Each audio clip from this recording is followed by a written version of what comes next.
เขาก็ยังกินคู่มือไปลมแบบว่าล้มมาอันใดเป็นยังไง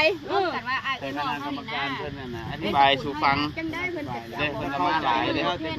พิจารณาขึ้นไปเข้มมันแล้วก็ให้เพิ่นอธิบายให้ฟังเพื่อความเข้าใจระหว่างพ่อแม่ไว้ชนกับโทษแทนจังได๋เฮาบ่เว้าเถื่อเฮาบ่ฮู้จักหยังนำบ่นี่แต่ว่านั่นแล้วจะทายให้ยังสัตว์คอยกระทายเจ้าคือกันในทางที่เจ้าคอยเป็นคนความหูต่ำบ่ได้เรียนหนังสือแต่ว่ากับโลกโซเชียลเขาเล่นเป็นอยู่เนาะ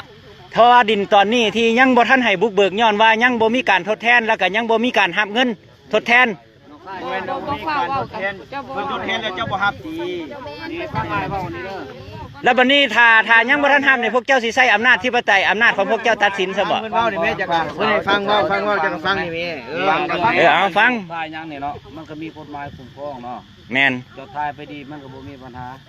ถ้าไปเฮ็ดสิ่งมันผิดต่อระเบียบกฎหมายนี่นะบ้านเฮามีคือมีแต่เข้าใจเพราะว่าโลกอินเทอร์เน็ตก็มีกฎหมายคุ้มครองคือกันโอเคเพราะว่านี่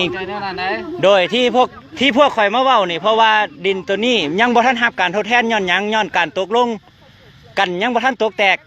การตกลงยังบ่ทันเห็นดีกันแม่นบ่ล่ะยังบ่ทันเห็นดีกัน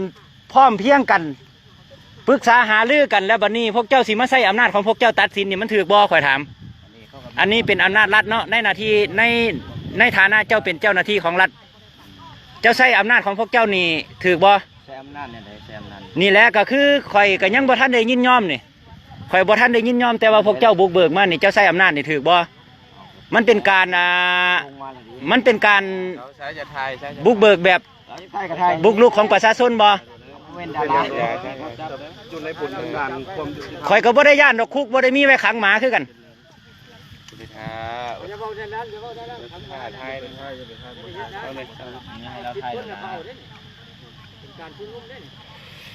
ชุมนุมก็เกิดย้อนจากพวกเจ้าแม่นบ่